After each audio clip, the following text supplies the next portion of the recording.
할렐루야. 하나님께서는 성전이 쇠락하는 것을 절대로 원치 않으십니다. 우리가 눈에 보이는 이 성전도 마찬가지고요. 눈에 보이지 않는 심령의 성전도 마찬가지입니다. 이스라엘 백성들이 바벨론 포로로 잡혀갔다가 돌아왔어요. 그거를 우리가 1차 포로 귀환이라고 말한다. 무려 70년 만에 돌아왔어요. 바사왕 고레스의 칙령에 의해서 돌아왔습니다. 이들이 제일 먼저 한 일은 성전을 건축하는 일이었어요. 그게 이제 하나님의 준엄한 명령이기도 하고요. 또 하나는 자기들의 불신앙과 불순종 때문에 솔로몬 성전이 무너졌어요. 70년 동안 회개하는 마음이 있었습니다. 이번에 돌아가서 성전을 건축하고 나면 정말 내가 신앙생활 한번 잘하리라, 이런 마음을 가지고 그들은 돌아왔습니다. 성전 건축이 시작되었는데 무려 80년이 걸렸어요. 엄청나게 많이 걸렸죠. 고대 사회의 건축 공법이라고 하는 게 뻔한 거 아니겠어요? 오늘날처럼 장비가 좋은 것도 아니고. 그런데 가장 중요하게 시간이 걸렸던 원인은 뭐냐? 그거는 사마리아 사람들의 방해 때문이었습니다. 그들이 집요하게 방해해서요, 어떤 때는 무려 17년 동안이나 아무것도 할 수가 없었어요. 그리고 그 사이사이에 계속해서 조서를 보내서 방해를 했기 때문에 그 비방 때문에 성전 건축이 제대로 이루어질 수가 없었어요. 그 성전이 뭐냐면 스룹바벨 성전입니다. 여러분 평생 살아나가면서 그런 사마리아 사람이 되어지지 않기를 축복합니다. 그들은 역사 가운데 사라져갔어요. 그리고 멸시와 천대를 받았습니다. 왜 그랬을까요? 하나님은 절대로 성전이 쇠락하기를 원치 않으신다. 그렇기 때문에 그들은 점점점 소멸되어져 갔다, 이런 말이에요. 그로부터 시간이 흘렀습니다. 처음에는 말이죠, 얼마나 기쁘고 감사합니까? 감격적으로 제사를 드렸죠. 그런데 시간이 지나면 지날수록 이 감격이 식어지기 시작하는 거예요. 그리고 나중에는 그 성전이 쇠락해 가기 시작을 합니다. 저는 이 스룹바벨 성전을 보면서 세상의 교회가 이와 같다 하는 생각이 들어요. 고흥교회는 영원하고 불멸합니다, 여러분. 고흥교회는 천국교회하고 연결되어져 있습니다. 그렇지만 오늘날 우리가 세상에서 경험하고 있는 이 교회들은 얼마나 연약하고 불완전한지 알 수가 없어요. 지어치기도 어렵고, 공격도 쉽게 받고, 또 쉽게 쇠락해져 가기도 하고, 그게 바로 오늘날의 세상적인 교회가 아닌가. 그래서 하나님께서는 2차 포로 귀환을 준비하셨어요. 당연히 1차 포로 귀환의 성격하고는 다르겠죠. 이스라엘 백성들을 돌려보낸다, 이게 이제 기본적인 정신이지만 2차 포로 귀환에서는 뭐가 중요했느냐? 이 쇠락해져 가고 있는 성전을 살리자, 이게 중요한 거예요. 여러분, 쇠락해져 가는 성전을 어떻게 살릴 수 있을까요? 무엇으로 우리가 쇠락해가는 성전을 살릴 수가 있을까요, 여러분? 그거는 살았고 운동력 있는 말씀인 줄로 믿습니다. 할렐루야. 히브리서 4장 12절에 있는 말씀 보겠어요. 다 같이 시작. 하나님의 말씀은 살아있고 활력이 있어 좌우의 날선 어떤 검보다도 예리하여 혼과 영과 및 관절과 골수를 찔러 쪼개기까지 하며 또 마음의 생각과 뜻을 판단하나니. 아멘. 여러분, 우리가 어느 때 예배 중에 설교를 듣다가 내 영과 혼과 관절과 골수를 하나님의 말씀이 찔러올 때를 경험할 때가 있습니다. 여러분, 목사님 오늘 말씀은 살아있고 운동력이 있어요. 여러분, 그때가 은혜 받는 때예요. 이런 경험이 많이 있기를 바랍니다. 그게 뭐냐면 말씀이 흥황하는 거예요. 우리가 말씀이 흥황한다라고 하는 것은 뭐냐? 다른 게 아니에요. 이런 경험을 계속해서 해나가는 것이 말씀이 흥황하는 거예요. 사도행전 12장 24절에 있는 말씀을 보겠습니다. 시작. 하나님의 말씀은 흥황하여 더하더라. 여러분, 이때가 사도행전 12장이면은 야고보 사도가 순교를 했어요. 베드로는요 투옥되어 있었어요. 그래도 그냥 하나님 말씀을 전하니까 말씀이 흥황하기 시작하니까 사도행전 13장에 가서 어떤 역사가 일어났냐면 안디옥 교회가 바나바와 사울을 따로 세웠습니다. 그리고 그들을 선교사로 파송을 해요. 한쪽에는 막 순교하고 투옥당하고 박해를 받고 있는데 다른 한켠에서는 선교사를 막 이렇게 보내고 있어요. 어떻게 이게 가능합니까? 하나님 말씀을 전하지 않고서는 견딜 수 없는 심령들이 하나님의 말씀이 흥황하니까 견딜 수 없어서 나가서 순교 각오하고 투옥 각오하고 나가가지고 복음을 전하는 거예요. 하나님의 말씀이 흥황한다라고 하는 것은 이걸 말하는 거예요. 그때에 안디옥 교회가 가장 크게 부흥하고 성장해 갔어요. 이걸 믿으시기를 바랍니다. 말씀은 권세가 있습니다, 여러분. 그래서 사도행전 19장 20절에 있는 말씀에 보면 이런 말씀이 있어요. 이와 같이 주의 말씀이 힘이 있어 흥황하여 세력을 얻으니라. 사도 바울이 에베소에 가가지고 복음을 전했어요. 그랬더니 몇 사람이 믿었어요. 그들에게 세례를 다 이렇게 베푸는데 안수할 때 성령이 충만하게 역사하더니 방언이 터지기 시작했습니다. 두란노 서원 가가지고 얼마 동안 하나님의 말씀을 가르쳤어요. 하나님 말씀을 가르치는데 얼마나 주의 능력이 나타나든지 이 사도 바울이 가지고 있었던 손수건, 앞치마 이런 것들을 가져다가 환자에다가 덮거나 손을 대게 하거나 그렇게 하면 낫는 역사가 일어나고요. 악귀가 물러가는 역사가 일어났습니다. 그리고 이방 지역이기 때문에 우상을 얼마나 많이 섬겨요. 그리고 마술하는 사람들이 얼마나 많이 있습니까? 이 사람들이 회개하고서 마술하는 자기 책들을 다 가지고 와가지고 불살라 버립니다. 무슨 얘기입니까, 여러분? 하나님의 말씀이 흥황하니까 하나님의 나라가 확장되어지는 역사가 일어나는 거예요. 할렐루야. 우리가 무엇으로 하나님의 성전을 살릴 수 있을까? 그건 단연코 살았고 운동력 있는 말씀입니다, 여러분. 우리가 신앙생활에 있어서도 마찬가지예요. 어떻게 하면 우리가 신앙생활을 잘할 수 있을까요? 내 신앙생활이 쇠잔하지 아니하고 쇠락하지 아니하고 어떻게 하면 아름답게 지어져 갈 수 있을까? 다른 거 아닙니다, 여러분. 하나님의 말씀입니다.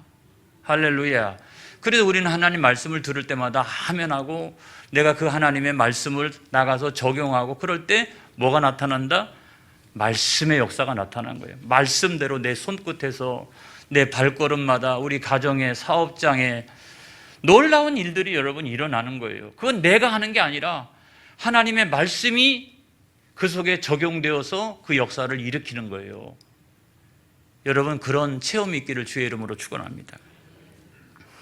그래서 하나님은요 에스라를 준비시킨 거예요. 다른 사람 필요 없어요. 에스라를 준비시켰어요.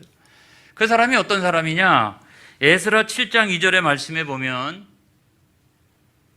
다 같이 시작. 살룸의 현손이요 사독의 5대손이요 아이두베의 6대손이요. 다른 사람은 모르겠잖아요, 그죠? 근데 한 사람은 좀 알겠어요. 사독 알겠잖아요. 다윗 시대 때, 특별히 솔로몬 시대 때 대제사장으로 쓰임받은 사람, 그 사람의 후손이니까 이게 대단한 가문 출신이구나 이런 생각이 들고, 또 에스라 7장 5절에 있는 말씀 보겠습니다. 시작. 아비수아의 13대 손이요 비느하스의 14대 손이요 엘르아살의 15대 손이요 대제사장 아론의 16대 손이라. 할렐루야. 이야, 그 사독의 계열인 것뿐만 아니라 올라가 보니까 대제사장이었던 아론의 16대 손이래요. 가문이 굉장히 좋죠. 지금 뭐 포로로 잡혀와 있습니다만은 그럼에도 불구하고 가문이 굉장히 좋아요. 그런데 하나님 앞에 쓰임 받았던 이유는 가문 때문이 아니었습니다, 여러분. 그것보다 훨씬 더 중요한 이유가 성경에 나와 있습니다. 그게 에스라 7장 6절에 있는 말씀이에요. 다 같이 시작. 이 에스라가 바벨론에서 올라왔으니 그는 이스라엘의 하나님 여호와께서 주신 모세의 율법에 익숙한 학자로서 그의 하나님 여호와의 도우심을 입음으로 왕에게 구하는 것은 다 받은 자이더니. 여러분들이 이렇게 되어지기를 바랍니다. 첫 번째 뭐요? 하나님 말씀에 익숙한 자라. 하나님 말씀에 익숙한 자라. 우리가 어떻게 하면 하나님 말씀에 익숙한 자가 될 수 있을까요? 다른 거 아니죠. 하나님 말씀을 많이 읽어야 되겠죠. 하나님 말씀을 워낙 띄엄띄엄 읽다가 보니까 아주 그냥 에스라가 어디 있는지, 느헤미야가 어디 있는지, 빌립보사가 어디 있는지 이거 찾기도 쉽지 않은 분들이 있어요. 그럼 안 됩니다, 여러분. 하나님 말씀이 익숙해져야 돼요. 하나님 말씀을 많이 읽어서 익숙해지면 필요 적절한 시기에 그 말씀을 사용할 수가 있어요, 여러분. 그 말씀을 적용할 수가 있어요, 여러분. 그런데 내가 하나님 말씀에 익숙하지 못하기 때문에 어려운 경우를 만나고 또 시련을 만나고 또 기쁜 일을 만나고 또 자랑할 일이 생기고 별별 일이 다 생겼을 때 그 순간에 내가 어떻게 해야 되는지 이 길잡이를 얻을 수가 없는 거예요. 여러분, 하나님의 말씀을 익숙하게 많이 읽고 또 그거를 잘 사용하는 저와 여러분이 되어지기를 주의 이름으로 축원합니다. 그럴 때 놀라운 역사가 일어나요. 그 다음에 두 번째로는 뭐냐면 이 사람은 신임을 받은 사람이다. 신임을 받은 사람이다. 포로였는데 관리가 됐어요. 관리. 그리고 왕한테 무엇이든지 이렇게 구하기만 하면 왕이 무조건 오케이예요. 그러니까 얼마나 신임을 하고 있었던지 그냥 왕이시여 이거 필요합니다 라고 하면 왕이 그냥 제공해 줘요. 그런데 그거는 단순히 인간적인 차원만이 아니라 하나님께서 도우심으로 말미암아, 할렐루야, 하나님께서 도우심으로 말미암아 내가 왕에게 구하는 것은 다 왕이 그것을 허락하였다는 거예요. 그러므로 여러분, 하나님께 신임 받는 사람이에요. 사람에게 신임을 받고요, 하나님께 신임을 받는 그와 같은 사람이었다는 거죠. 저는 이 부분도 굉장히 중요하다고 생각을 합니다. 우리가 사람들에게 욕먹고 또 이웃과 또는 가정과 교회에서 본이 되지 못하고 이러면은 그 사람의 지도력이 없잖아요. 큰 일을 맡기기가 어렵잖아요. 지도력이 세워지지 않는데 어떻게 이 2차 포로 귀환이라고 하는 이 엄청난 일, 또 쇠락해가는 하나님의 성전을 살리는 일, 이 일을 감당할 수가 있을까요? 절대로 감당할 수가 없는 거예요, 여러분. 여러분, 그래서 우리는 결단해야 된다고 생각합니다. 결단해야 된다. 근데 뭘 결단해야 되느냐? 에스라 7장 10절에 있는 말씀 보겠습니다. 에스라가 여호와의 율법을 연구하여 준행하며 율례와 규례를 이스라엘에게 가르치기로 결심하였었더라. 그래서 결심을 했다는 거죠. 결심을 했는데 첫 번째로는 뭐냐면 여호와의 율법을 연구하기로, 그러니까 하나님 말씀을 많이 읽고 내가 그것을 묵상하기로 결심하고, 또 율례와 규례를 이스라엘에게 가르치기로 결심하였더라. 그리고 그 말씀을 준행하며 그래서요. 그러니까 그거를 적용하고 다른 사람에게 그거를 전하기를 내가 결심했다는 거죠. 여러분, 그런 결심이 있기를 바랍니다. 자, 우리는 훌륭하고 위대한 가문에서 태어나는 것은 내 마음대로 못해요.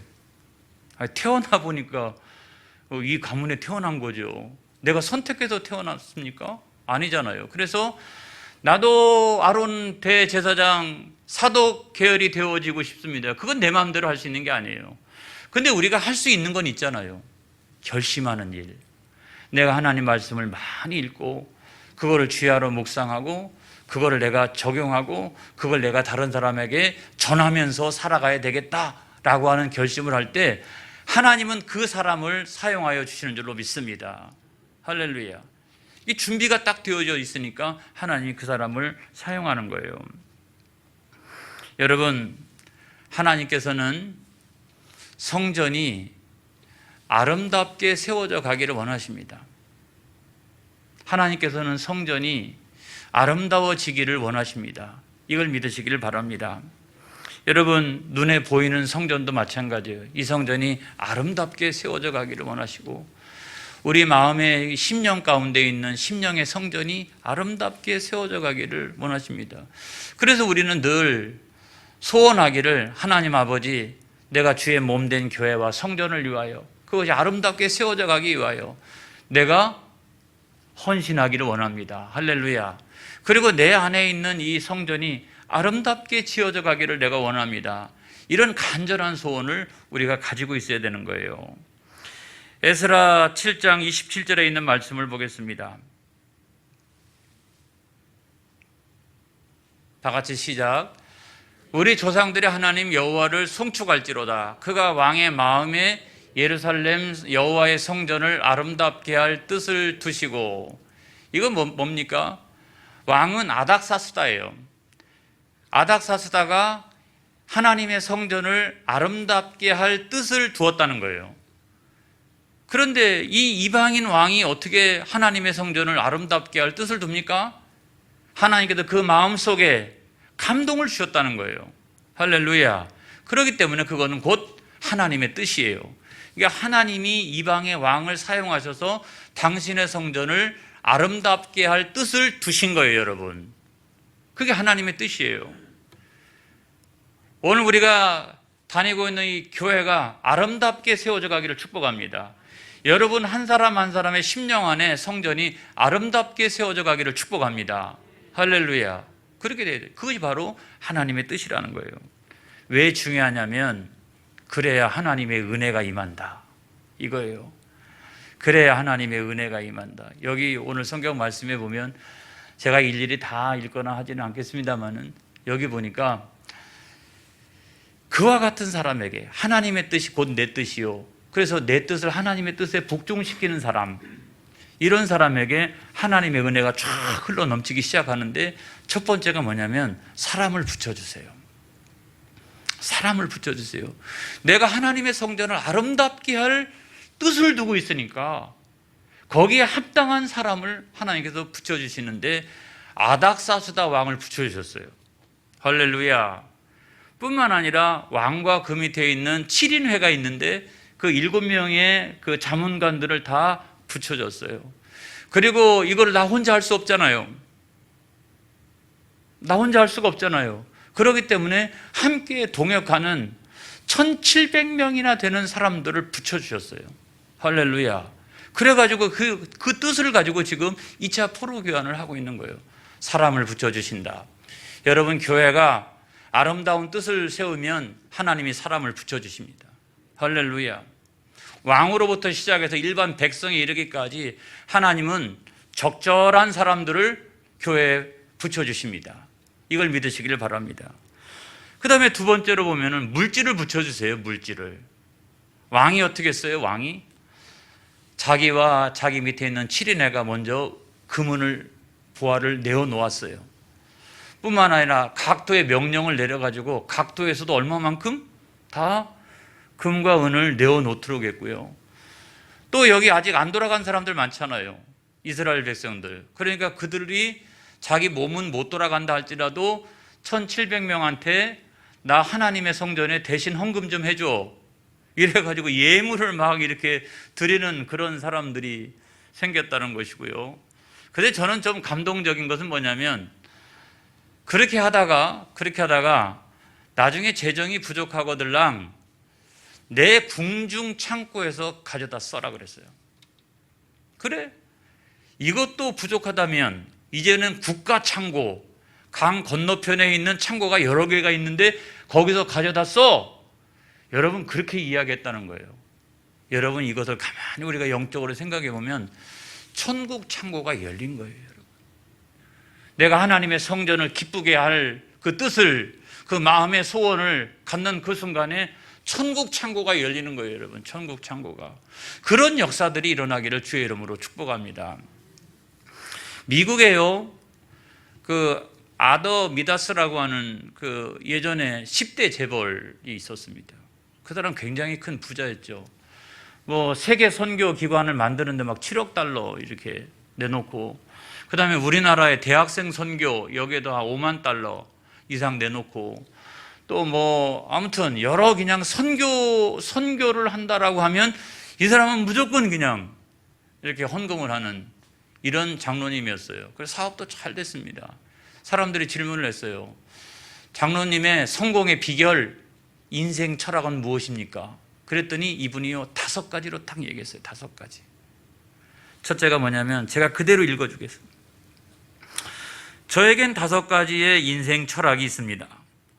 그 첫 번째는 주일 성수요, 두 번째는 철저한 11조 생활이요, 세 번째는 매일 아침을 기도로 시작하는 것이요, 네 번째는 예수 그리스도를 우리 가정의 주인으로 모시는 것이요, 마지막으로 5번째는 돈과 시간을 선한 일에 사용하는 것입니다. 이것은 저를 향한 하나님의 뜻이기도 하고 우리를 향한 하나님의 뜻이기도 합니다. 하나님께서는 우리 모두가 성공적인 삶을 살기 원하시는데 우리가 그 뜻에 순종하지 않기 때문에 풍성한 삶을 누리지 못하는 것입니다 라고 이야기했어요. 꼭 부자가 되라 이런 말이 아니에요. 어떻게 하면 내가 풍성한 삶을 누릴 수가 있느냐, 그건 다른 게 아니라는 거죠. 하나님의 뜻이, 그 기뻐하시는 뜻이 내 소원이 되고, 할렐루야. 그러면 하나님은 사람도 붙여주시고 물질도 붙여주시고 그 일을 감당할 수 있도록 역사하신다 하는 것을 여러분 믿으시기 바랍니다. 그리고 세금도 면제시켜줬죠. 이 일을 감당하는 사람들은 세금 면제다 그랬어요. 그리고 치리할 수 있는 권세도 줬어요. 내가 가서 이제 그 성전을 아름답게 하기 위해서 이제 하나님 말씀을 가르치는데 사람들이란 뭐 말을 안 듣는 사람도 있고 불순종하고 아무튼 별별 사람들 있잖아요. 그러면 그런 사람들을 적절하게 치리할 수 있는 권세도 주었어요. 그래서 이렇게 생각해 보니까 스룹바벨보다 낫다라는 생각이 드는 거예요. 에스라가 여기 올 때 가지고 있는 권세라고 하는 게 스룹바벨보다 낫다 하는 생각이 들어요. 마치 하나님의 전권 대사와 같다는 생각이 드는 거예요. 여러분, 우리는 하나님의 자녀입니다. 그게 우리의 신분이에요. 우리는 세상에서 하나님의 전권 대사예요. 내가 하나님의 소원, 하나님의 뜻을 나의 소원으로 여기고 내가 그거를 아름답게 할 뜻을 가지고 내가 살아가면 여러분의 인생은 하나님의 전권 대사가 되는 줄로 믿습니다. 그것이 여러분 영적인 덕을 쌓아가는 거예요. 그것이. 그런데 이와 같은 일이 어떻게 가능했느냐? 저는 오늘 성경 말씀의 마지막 부분에 보면 이런 말씀이 있죠. 자, 28절의 말씀 보겠어요. 28절의 상반절을 보겠어요. 시작. 또 나로 왕과 그 보좌관들 앞과 왕의 권세에 있는 모든 방백의 앞에서 은혜를 얻게 하셨도다. 이게 하나님께서 주셨던 은혜예요. 그 다음에 이게 어떻게 가능했느냐? 하반절 시작. 내 하나님 여호와의 손이 내 위에 있으므로 내가 힘을 얻어 이스라엘 중에 우두머리들을 모아 나와 함께 올라오게 하였노라. 할렐루야. 하나님의 손이 언제나 나와 함께하기 때문에 내가 연약해지지 아니하고 힘을 얻어서 능력을 얻어서 올라가는 인생이 되었다는 거예요. 저와 여러분의 인생이 그런 인생 되어지기를 축복합니다. 할렐루야. 기도하겠습니다.